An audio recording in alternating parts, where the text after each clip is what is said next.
Bismillahirrahmanirrahim. Bismillahirrahmanirrahim. Assalamualaikum warahmatullahi wabarakatuh. Alhamdulillahirabbil alamin. Wassalatu wassalamu ala sayyidil mursalin wa khatamin nabiyyin wa ala alihi wa ashabihi wa man sara ala nahjihi wa man ihtada bihadihi wa man istanna bisunnatihi ila yaumiddin. Qala Allah Ta'ala fi kitabihil karim, a'udzu billahi minasyaitonir rajim. Ya ayyuhalladzina amanu taqullaha haqqa tuqatih wa la tamutunna illa wa antum muslimun. Amma ba'd, Allahumma anfa'na bima 'allamtana wa 'allimna ma yanfa'una wa zidna ilman nafi'a. Allahumma ati nufusana taqwaha wa zakkiha anta khairu man zakkaha anta waliyuha wa maulaha birahmatika ya arhamar rahimin. Ummahat yang dimuliakan Allah Subhanahu wa taala, alhamdulillah memuji dan bersyukur kehadirat Allah Subhanahu wa taala atas limpahan karunia nikmatnya kepada kita semuanya. Nikmat yang begitu amat banyak sekali yang Allah berikan kepada kita. Nikmat yang tidak terhingga. Di antara nikmat itu ada nikmat yang paling besar yang patut kita syukuri, yang patut kita jaga, yaitu nikmatul iman wal Islam. Karena hanya dengan nikmat iman dan Islam itu kita bisa menjejakkan kaki kita di surganya Allah Subhanahu wa taala.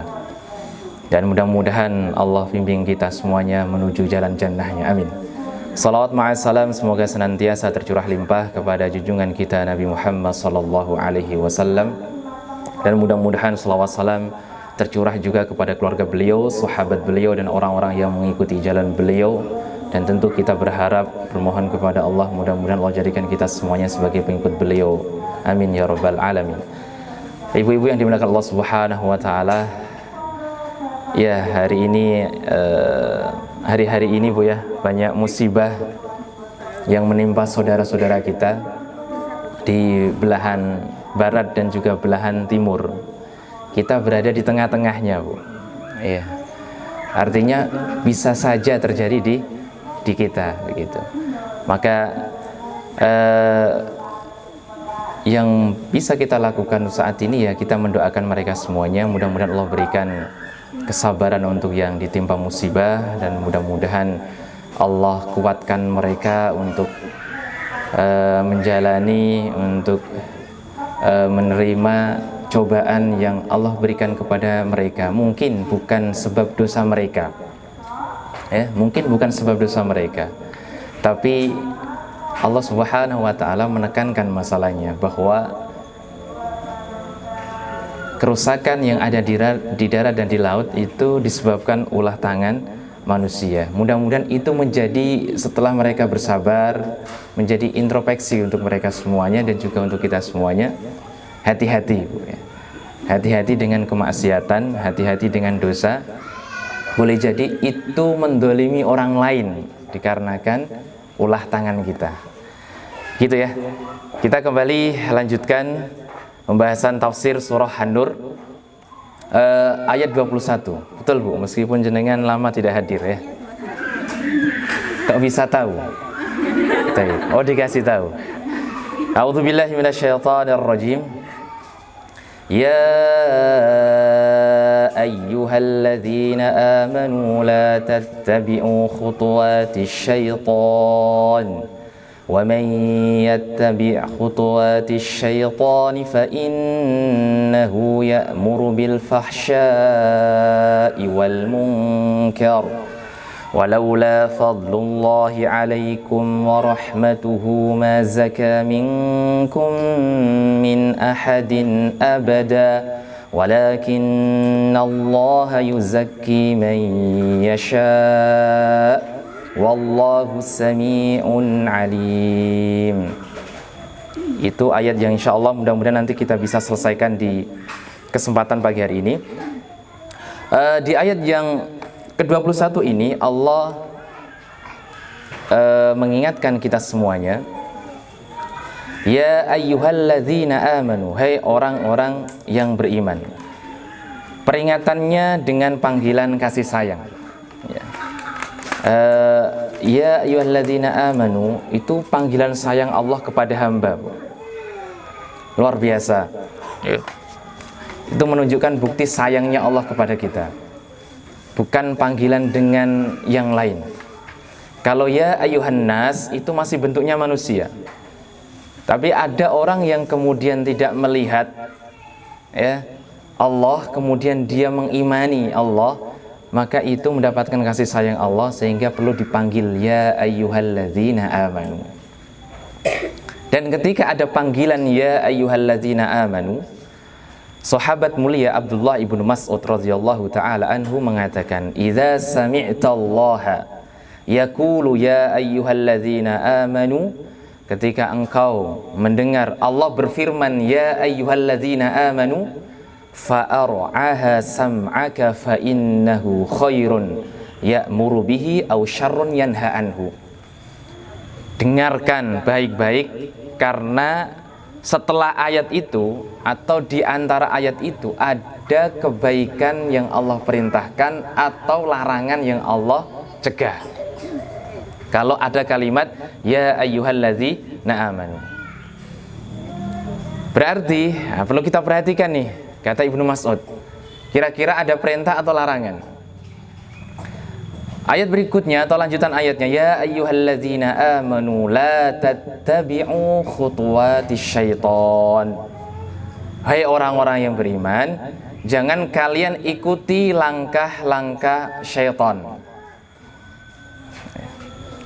Jadi hal-hal yang disebutkan sebelumnya, Bu, hadis ifki ya, dan berbagai macam hal yang akhirnya terkait dengan hadisul ifki, semua itu kalau kita lihat di ayat ini menunjukkan bahwa mereka itu adalah mengikuti langkah-langkah syaitan.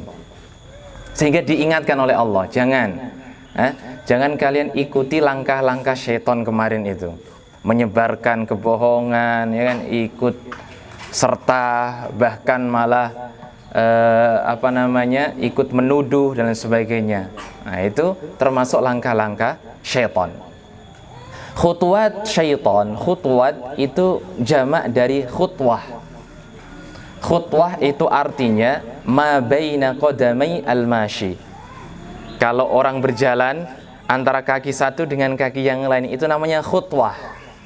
Bahasa Indonesianya berarti apa? Langkah. Ya. Dari kalimat khutuwat ini menunjukkan bahwa syaitan itu cara menggodanya tidak dengan satu jalan, tidak dengan satu langkah kemudian manusia tersesat. Bukan. Allah ingin mengabarkan kita bahwa setan itu kalau menggoda, Bu, itu sedikit demi sedikit, selangkah demi selangkah, setahap demi setahap, sampai manusia itu jatuh ke dalam kemaksiatan. Bahkan kalau tidak jatuh dalam kemaksiatan, dia masih mengira, maksudnya begini, dia nggak jatuh dalam kemaksiatan, itu menurut prasangka dia. Paham ya? Ternyata itu kemaksiatan. Jadi sedikit demi sedikit, setahap demi setahap, dia menyangka bahwa keburukan itu kebaikan. Nah, gitu loh maksudnya. Itu cara syaitan. La tattabi'u khutuwatis syaitan. Dan setan itu punya banyak langkah. Ada sekitar 7 langkah ini yang saya gali dari Al-Quran. Masih banyak lagi, Bu, ya, nanti silakan digali lagi. Tapi 7 ini mungkin mewakili dari segala keburukan, ya. Yang pertama, di antara langkah-langkah syaitan itu, atau di antara sifat syaitan itu, yang pertama ada tadlil. Dia melakukan penyesatan. Itu langkah syaitan. Di dalam surah An-Nisa ayat 60, Allah Subhanahu wa taala berfirman, yang akhir ayatnya, wa yuridu syaitanu an yudhillahum dhalalan ba'ida Wa yuridu syaitan, dan syaitan ingin an yudhillahum, ingin menyesatkan mereka dhalalan ba'ida, dengan penyesatan yang sangat jauh. Jadi itu langkah syaitan. Dia ingin menyesatkan manusia. Maka hati-hati, tujuannya itu. Dia nggak ingin kemudian memberikan petunjuk kepada manusia, kecuali petunjuk itu menuju kepada kesesatan. Hati-hati, makanya jangan sampai kemudian kita menjadi orang tersesat. Kalau tersesat artinya kita sudah mengikuti langkah-langkah syaitan. Itu yang pertama. Kemudian langkah syaitan berikutnya yaitu iqa'ul adawah. Iqa'ul adawah itu menebar permusuhan wal baghdha, dan kebencian. Selain dia itu melakukan penyesatan, siapa yang masuk ke dalam kesesatan berarti masuk ke dalam langkah syaitan. Yang kedua, syaitan itu menebarkan permusuhan dan kebencian. Allah Subhanahu wa ta'ala firman dalam surah Al-Maidah ayat 91, innama yuridu syaitanu an yuqi'a bainakumul adawata wal baghdha'a fil khamri wal maisir wa yasuddakum an dzikrillahi wa 'anis salati fahal antum muntahun. Al-Maidah 91. Innama, hanya. Innama itu lil hasr, Bu, ya. Lil hasr itu seakan-akan membatasi. Seakan-akan membatasi. Setan itu hanya menginginkan kalian, ya, yuqi'a bainakumul adawah, masuk ke dalam perbuatan menyebarkan permusuhan. Hati-hati, ya. Begitu. Nggak suka setan ini kumpul kita dalam kebaikan, begini nggak suka, Bu. Nah, mungkin nanti caranya nggak tahu. Yang bagaimana caranya supaya perkumpulan ini menimbulkan permusuhan, begitu. Nah, hati-hati kan, hati-hati. Wal baghdha, dan kebencian, minimal benci. Karena permusuhan dengan kebencian, kalau kebencian kadang kan tidak terlihat, Bu, ya. Tapi kalau permusuhan terlihat. Nah, minimal kebencian yang kedua. Kalau dia tidak bisa menebarkan permusuhan. Ketemu ya wis males lah gitu kan. Aku yo ora seneng ya karo kuwi ya gitu. Aku lungguhe pojok wae lah. Oh nang kono pojok gitu berarti saya harus menghindar lah gitu. Hati-hati, Bu, ya. Itu berarti sudah masuk ke dalam langkah syaitan. Pengajian gitu kan. Ibu Endi ya, jadi kula isih ning kono aku ngalih gitu kan. Tapi mudah-mudahan yang di pojok sana enggak permusuhan, ya. Iya. Itu langkah syaitan. Dia ingin menebarkan permusuhan dan kebencian. Fil khamri wal maisir, dalam khamr dan perjudian. Wa yasuddakum an dzikrillah, dan ingin mencegah kalian dari mengingat Allah, wa anis salat, dan salat, fahal antum muntahun. Surah Al-Maidah ayat 91. Itu di antara langkah-langkah syaitan. Langkah syaitan yang ketiga,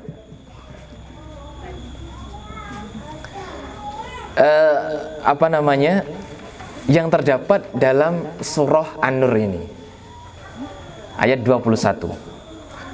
Lanjutannya apa? Ya'muru bil fakhsya'i wal munkar. Ini langkah syaitan. Langsung dijelaskan dalam surat An-Nur. Wa may yattabi' khutuwatis syaitan fa innahu ya'muru bil fakhsya'i wal munkar. Setan itu sukanya menyebarkan keburukan atau mengajak kepada perbuatan buruk, keji, dan mungkar. Itu setan. Orang kalau sudah masuk ke dalam perbuatan keji dan mungkar, fahisyah, disebutkan di 2 ayat sebelumnya. Di antara fahisyah itu kemarin apa, Bu? Ya? Apa? Ini kan ayatnya fahisyah. Wa may yattabi khutuwatis syaitan fa innahu ya'muru bil fakhsya. Fakhsya jamak dari fahisyah. Apa di antara fahisyah itu? Tuduhan dusta, hadithul ifki.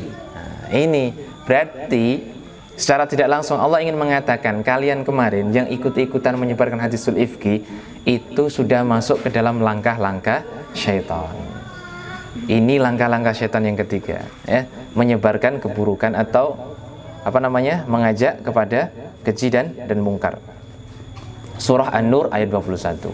Yang keempat, langkah-langkah syaitan itu dia sukanya atau langkah-langkahnya adalah membisikkan kejahatan. Was-was. Was-was itu bisikan kejahatan. Bukan hanya sekedar was-was dalam bahasa Indonesia apa? Khawatir, ya.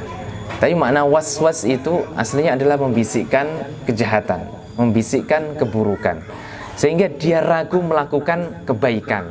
Itu namanya was-was. Penyakit was-was itu bahaya. Orang kalau sudah kena penyakit was-was itu dia hidupnya nggak tenang, sholat pun tidak tenang. Betul ya? Dia sudah mau takbir, ini sudah benar nggak ya? Akhirnya sampai takbir. Saya pernah cerita nggak di sini itu? Ada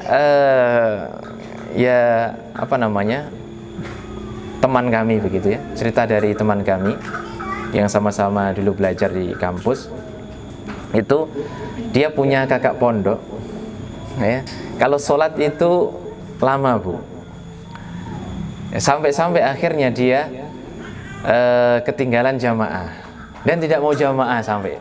Kenapa? Karena setiap jamaah dia Allahu Akbar terus, ngulang terus Allahu Akbar gitu. Padahal sampai sudah salam dia masih Allahu Akbar gitu. Katanya apa? Belum masuk ke dalam hatinya. Ini namanya was-was itu.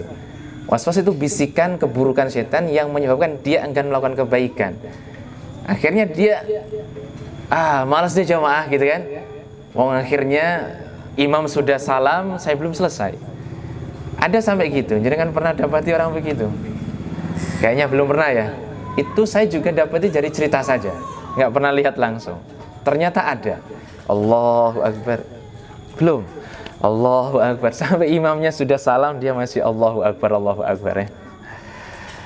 Masya Allah. Itu cerita ya. Wallahu alam kejadiannya seperti apa kenyataannya. Tapi itu dari teman.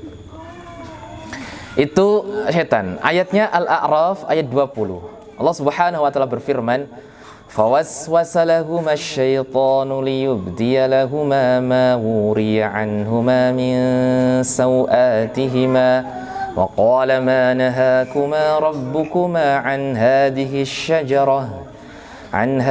asy-syajarah illa an takuna malikaini aw takuna minal khalidin." Al-A'raf 20. Itu menunjukkan langkah syaitan berupa waswasah atau bisikan. Fawaswasa lahuma syaitan. Maka syaitan membisikkan kepada Adam dan Hawa. Liyubdiya lahuma ma wuriya anhuma min sawatihima. Agar keduanya melepaskan auratnya dari tempat yang semula ditutupi. Wa qala ma nahakuma rabbukuma an hadhihi asy-syajarah illa an takuna malakain. Dia bisikannya, Adam, Hawa, Allah ini melarang kamu mendekati pohon ini itu supaya kamu tidak jadi malaikat. Kalau kamu sudah mendekati pohon ini dan makan buahnya, maka kamu nanti akan menjadi malaikat. Luar biasa bisikannya. Bukan kemudian tapi derajatnya loh. Kamu nanti kalau mendekati ini kamu jadi malaikat. Allah itu nggak ingin kamu jadi malaikat selama-lamanya. Ya, luar biasa, Bu, ya. Ini bisikan setan. Au takuna minal khalidin. Kalau kamu makan buah ini nanti kamu jadi orang yang abadi tinggal di surga. Allah nggak ingin begitu. Makan saja nanti kamu jadi malaikat dan jadi orang yang abadi di dalam surga. Itu bisikan syaitan. Akhirnya mereka memakan buah terlarang itu, kemudian tersingkaplah aurat mereka. Jadi otomatis, jadi makan langsung auratnya mereka terbuka, pakaiannya terlucuti. Nah, dan itu adalah langkah-langkah setan. Maka kalau ada masyarakat kaum ya yang semakin terbuka auratnya, itu dia telah mengikuti langkah-langkah syaitan. Dan itu memang caranya. Kalau tidak bisa telanjang bulat, minimal sebagian yang ditelanjangi. Gitu. Itu langkah-langkah syaitan. Hati-hati Bu ya. Hati-hati. Lebih-lebih pengingat. Ada sebuah pengingat dari Nabi SAW terkait dengan kondisi zaman akhir. Ya, ciri-ciri hari kiamat itu atau zaman akhir itu nanti ada apa? Kasiyatun ariyat. Orang yang berpakaian tapi seperti telanjang. Dan ini dahulu ditanyakan para sahabat, seperti apa sih pakaian kok telanjang? Dan sekarang datang jawabannya. Betul Bu ya? Betul begitu. Tetangga kita banyak ya, di jalanan banyak, Masya Allah. Kasiyat ariyat, sepertinya berpakaian tapi ternyata telanjang. Itu langkah syaitan. Langkah syaitan berikutnya pencitraan, kalau kita sebut tazyin. Tazyin itu menganggap sesuatu indah sehingga dia lakukan. Berarti apa namanya? Pencitraan. Karena menganggap sesuatu yang dilakukan itu baik.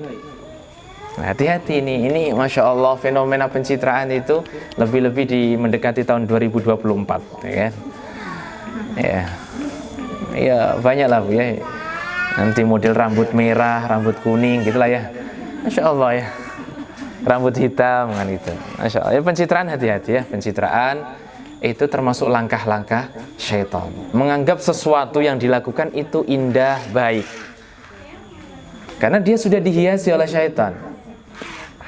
Allah Subhanahu wa taala berfirman dalam surah Al-An'am ayat 43, "Falawla idh ja'ahum ba'suna tadarra'u walakin qasat qulubuhum wa zayyana lahumusy syaitanu ma kanu ya'malun." Syahidnya wa zayyana lahumusy syaitan, dan syaitan itu akan menghiasi dalam pandangan mereka makanu ya'malun, atas apa yang mereka kerjakan.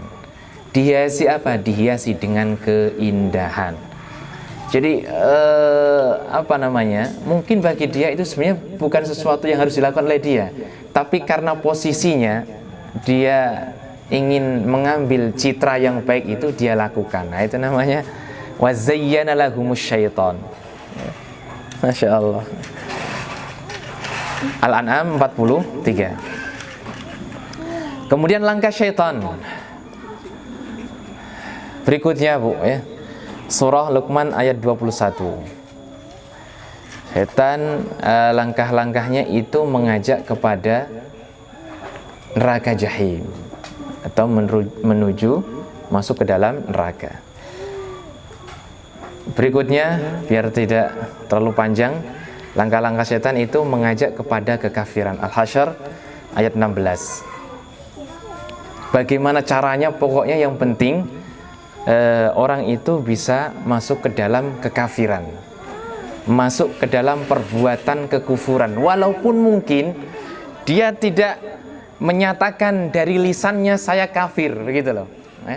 Tapi itu diajak oleh syaitan. Makanya hadirin yang dimuliakan Allah Subhanahu wa taala, Nabi itu diberikan doa khusus oleh Allah untuk berlindung dari syaitan. Begitu juga kita. Dalam surah Al-Mu'minun 97 dan 98, Allah mengajari doa kepada Nabi agar terhindar dari syaitan. Allah Subhanahu wa taala firman, "Wa qur rabbi a'udzu bika min hamazatis syaitan wa a'udzu bika rabbi ay yahdurun." Wa qul, dan katakanlah ya Muhammad, Rabbi, duh Rabbku, a'udzu bika, saya berlindung kepadamu, min hamazatis syaitan, dari godaan syaitan. Hamazat itu memiliki beberapa makna. Ya, ada yang memaknai dengan hamazat itu bisikan.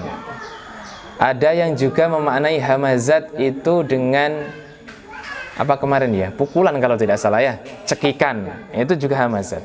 Nah, Nabi SAW disuruh oleh Allah berlindung kepada hamazatis syaitan, dan bahkan yang di 98, wa a'udzu bika rabbi ayyahdurun, dan saya berlindung kepadamu ya Rabb dari kedatangan mereka.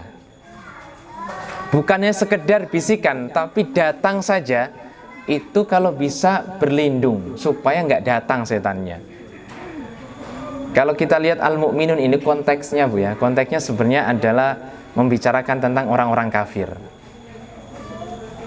Berarti mungkin ini setan dari bentuk manusia, dan juga pastinya tentunya dari bentuk jin. Karena setan itu adalah kullu mutamarridin atin kharijin an ta'atillah. Itu setan.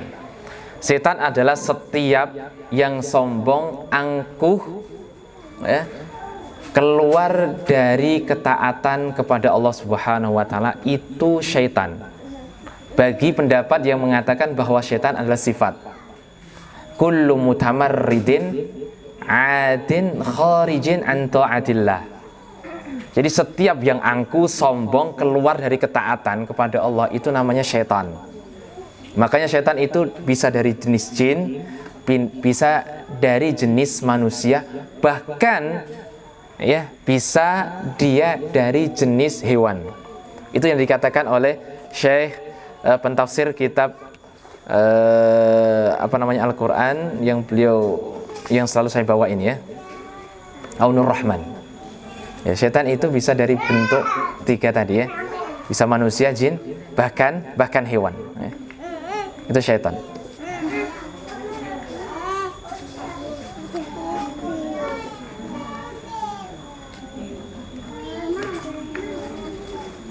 Dalilnya apa kalau setan itu ada dari berbagai jenis itu?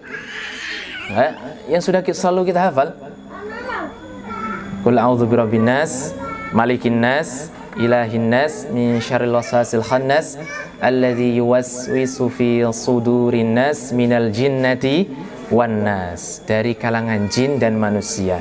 Atau surat yang lain, Al-An'am 112, Allah Subhanahu wa taala berfirman, syayatinal insi wal jinni yuhi ba'dhum ila ba'din zukhrufal qawli ghurura. Syaitan dari jenis manusia dan jin, yuhi ba'dhum ila ba'd, saling membisikkan satu di antara yang lainnya, zukhrufal qawli ghurura, dengan bisikan yang menipu. Nah, itu setan. Artinya memang setan itu bisa dari jenis jin dan manusia. Namun nanti ada yang berpendapat bahwa setan itu jism, berbentuk wujud ya. Memang ada jenis makhluk namanya setan, bukan sifat. Tapi saya sendiri lebih condong kepada pendapat yang pertama, karena dikuatkan dengan dua ayat Al-Quran tadi, bahwa setan itu dari jenis jin dan manusia. Kalau jenis jin berarti jin yang durhaka. Jenis manusia sama, jenis manusia yang durhaka itu setan. Jadi kalau ada jenis jin yang durhaka kepada Allah, itulah setan. Begitu juga jenis manusia yang durhaka kepada Allah, itu namanya syaitan. Tapi ya jangan ngarani orang setan gitu ya. Bahaya Bu ya, bahaya Bu, Masya Allah. Ini orang-orang kota gampang mengucapkan kalimat begitu ya, setan lo, nah gitu. Masya Allah, itu setan ya. Jadi setiap yang apa tadi Bu ya, yang sombong, angkuh, membangkang ya, yang keluar dari ketaatan kepada Allah Subhanahu wa taala, itulah yang disebut dengan syaitan. Ibu yang dimuliakan Allah Subhanahu wa taala, ada perkataan yang menarik dari Ibnul Qayyim rahimallahu taala.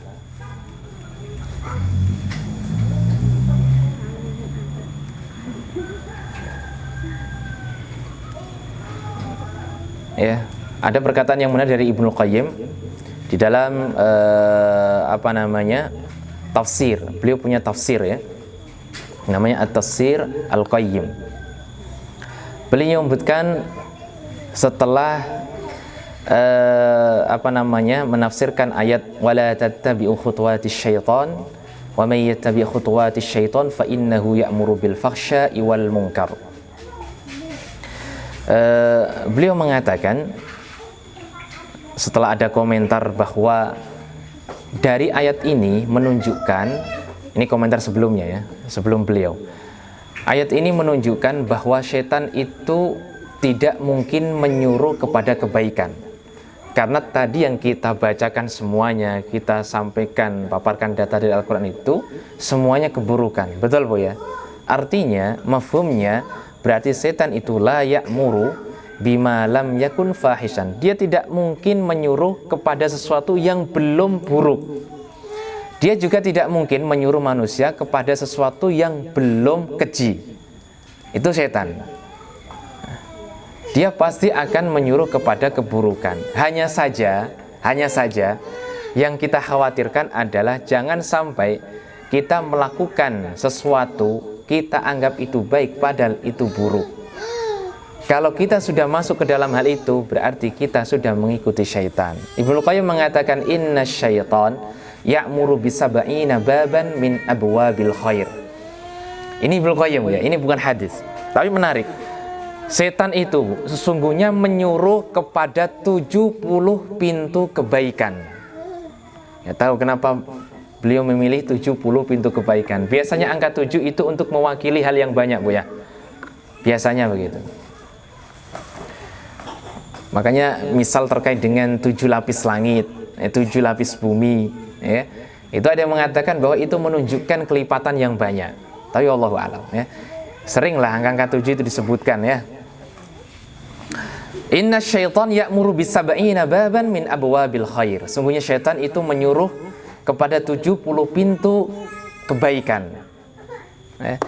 Imma liyatawassala biha ila babin wahidin minasyarr. Tapi terkadang 70 pintu kebaikan itu untuk menggiring kepada satu pintu keburukan. Wa imma liyafuta biha khairan a'dhamu min tilka sab'ina baban wa ajalla wa afdal. Atau 70 pintu kebaikan itu hanya untuk mengelabui supaya manusia tidak melakukan pintu kebaikan yang lebih afdal daripada 70 tadi. Itu kata Ibnul Qayyim. Jadi hati-hati ya, hati-hati dengan kalau kita melakukan sesuatu, jangan-jangan yang kita lakukan kita anggap baik itu ternyata itu cara setan untuk menjerumuskan kita kepada satu pintu keburukan, atau supaya kita terlepas dari kebaikan yang lebih afdol. Kan begitu. Dan di antara bentuk contohnya Bu ya, di antara bentuk contohnya itu biasanya setan. Ini masuk dalam talbisul iblis nanti ya. Dia merubah suatu yang buruk dengan kalimat yang baik. Apa ya? Ya apa ya? Misal mohon maaf riba diganti dengan bunga. Gitu. Ini ya Bu ya. Bunga indah enggak Bu? Oh indah, bunga di tepi jalan, bunga di tepi jalan, bunga di taman kan gitu kan. Atau apa lagi yang hal-hal yang buruk kemudian diganti dengan nama-nama yang baik. Apa ya, pacaran islami misalnya gitu ya, dahulu kan gitu ya, pacaran islami, oh iya kan gitu ya, islami loh kan gitu ya, jadi pacaran ya kan gitulah. Atau apa lagi hal-hal yang dibuat setan itu menjadi indah padahal itu buruk. Jadi kan ada contoh. Ya itulah ya di antara langkah-langkah syaitan. Kita kembali kepada ayat. Wa may yattabi' khutuwatis syaitan fa innahu ya'muru bil fahsya'i wal munkar. Barang siapa yang mengikuti langkah-langkah syaitan, sungguhnya syaitan itu menyuruh kepada perbuatan keji dan mungkar. Hati-hati. Dia tidak mungkin melakukan atau menyuruh manusia menuju perbuatan yang baik maupun yang buruk. Tidak menuju perbuatan yang baik, tapi dia hanya menyuruh kepada melakukan perbuatan yang fahsya dan mungkar. Di antara perbuatan fahsya tadi adalah menuduh wanita mukminah berzina, atau hadithul ifki. Walaula fadlullahi alaikum, dan jikalau bukan karena karunia Allah kepada kalian. Ini kalimat ya, diulang-ulang Allah Subhanahu wa taala. Allah tidak mengulang kalimat dalam Al-Qur'an kecuali di situ ada penegasan yang kadang manusia lupa. Itu kaidah. Jadi Allah itu kalau mengulang-ulang ayat itu ingin menegaskan sesuatu yang manusia itu sering melupakannya. Kalau bukan karena karunia Allah, jadi bukan karena diri kita, Bu. Bukan karena kepandaian, bukan karena kepintaran, bukan. Kalau bukan karena karunia Allah kepada kalian, warahmatuhu, dan rahmatnya kepada kalian, wahai Nabi, wahai para sahabat, wahai orang-orang mukmin mukminah, ma zaka minkum min ahadin abada. Sungguh kalian tidak akan bersih dari dosa selama-lamanya. Tapi karena memang ada karunia dan rahmat Allah, akhirnya diampunilah dosa kita hanya mungkin dengan istighfar. Diampunilah dosa kita hanya mungkin dengan bertaubat kepada Allah Subhanahu wa taala. Gitu, ya.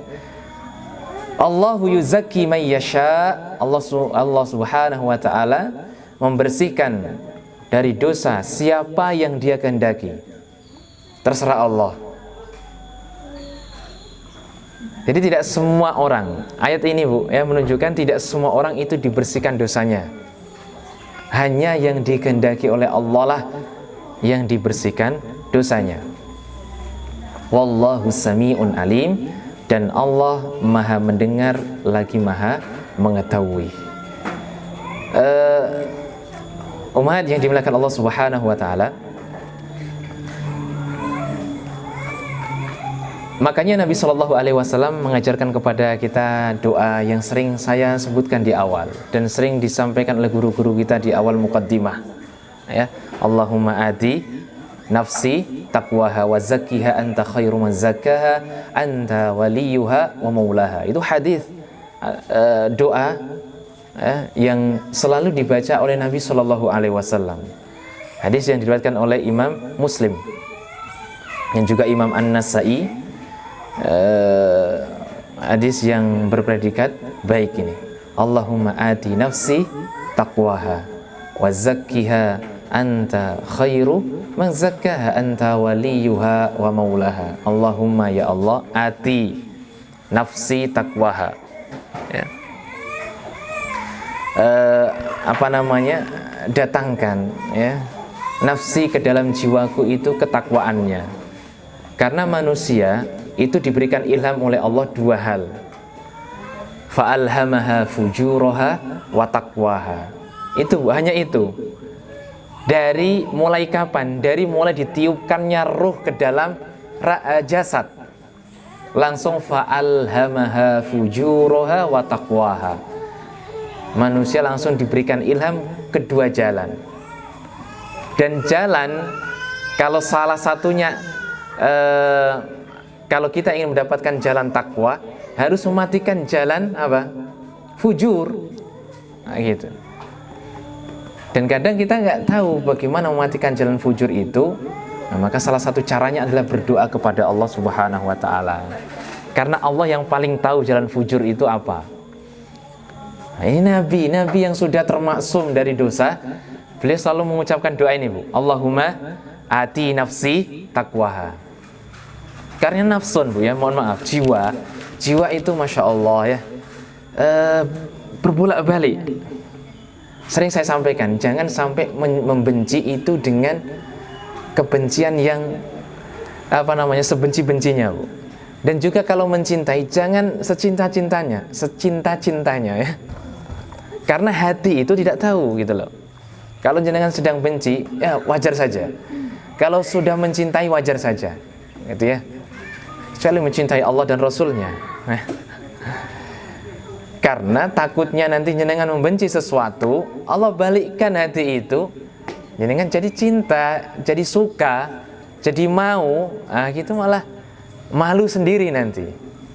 Atau mencintai sesuatu, Allah balikkan nanti gak suka, malu sendiri gitu. Karena hati itu baina asabi'ir rahman, di antara jari jemari Allah Subhanahu wa taala. Mudah kapan Allah membalikkan itu. Gitu ya, ibu-ibu ya. Nah, karena wanita biasanya kalau sudah benci ya benci gitu ya, hati-hati. Kalau senang ya senang gitu. Boleh jadi. Allahumma ati nafsi taqwaha wa zakkiha, dan sucikanlah hatiku ya Allah, nafsuku, jiwaku ya Allah. Anta khairu man zakkaha, engkau adalah sebaik-baik yang menyucikan hati. Ayo sebaik-baik menyucikan jiwa. Anta waliyuha wa maulaha, engkaulah yang memiliki hati dan engkaulah yang menguasai jiwa itu. Engkau yang memiliki jiwa itu, yang menguasai jiwa itu. Jadi bukan kita, Bu. Maka ada doa lagi menarik atau zikir menarik kita. Allah wala takilni ila nafsi tarfata ain. Gimana awalnya? Kok lupa saya awalnya ya, kalau nggak pas zikir ya. Ya Hayyu ya Qayyum, hai Zat yang hidup lagi berdiri sendiri. Bi rahmatika astaghits, dengan rahmatmu saya memohon. Aslih li sya'ni kullah, perbaikilah sya'ni, urusanku, kullah seluruhnya ya Allah. Wala takilni ila nafsi, jangan kau serahkan kepada jiwaku. Wala takilni ila nafsi tarfataina, walaupun hanya sekejap mata. Sekejap mata itu seperti apa? Kan gitu ya. Contoh loh Bu ya, contoh. Kan gitu kan. Ya Mi ya, contoh gitu. Itu kan sekejap, berapa detik? Bu, berapa detik itu kedipan itu? Ada 1 detik? Nggak ada. Coba jangan kedip, terus dimeniti kan? Nggak ada. Itu doa Nabi di zikir pagi dan petang beliau, menunjukkan bahwa beliau itu nggak memiliki jiwa. Yang memiliki jiwa itu Allah Subhanahu wa taala. Maka sekali lagi, kalau mencintai jangan secinta-cintanya, dan kalau membenci jangan sebenci-bencinya. Karena semuanya itu ada di hak prerogatif Allah Subhanahu wa taala. Jiwa kita, hati kita itu ada di tangan Allah Subhanahu wa taala. Makanya Nabi pernah bersenandung waktu gali parit. Nah, ini disebutkan senandungnya, syairnya. Waktu menggali parit Khandaq, ya. Wallahi laula anta mahtadaina wala tasaddaqna wama sallaina. Ya, wallahi, demi Allah, laula anta, kalau bukan karenamu, ya, mahtadaina, kami tidak akan mendapatkan petunjuk. Wala tasaddaqna, dan kita tidak tasaddaqa. Apa makna tasaddaqa? Saddaqa yusaddiqu apa artinya? Membenarkan. Dan kami juga bukan termasuk orang yang membenarkan kebenaran. Wala sallaina, dan kami juga termasuk bukan orang yang melakukan salat atau menyambung silaturahim maksudnya. Masya Allah. Artinya yang kebaikan-kebaikan yang sudah mereka lakukan, Bu, itu hanya karena Allah Subhanahu wa taala. Ya, mengingatkan kita semuanya, Bu ya. Mengingatkan semuanya, walaula fadlullahi alaikum wa rahmatuhu ma zaka minkum min ahadin abada walakinallaha yuzakki may yasha. Tapi Allah yang menyucikan hati-hati itu, bukan karena diri kita sendiri. Di akhir, wallahu sami'un alim, Allah zat yang maha mendengar lagi maha mengetahui. Apa yang kita lakukan, apa yang kita perbuat, semuanya didengar dan diketahui oleh Allah Subhanahu wa ta'ala. Wallahu ta'ala alam. Itu ayat yang bisa kita bahas di pagi hari ini.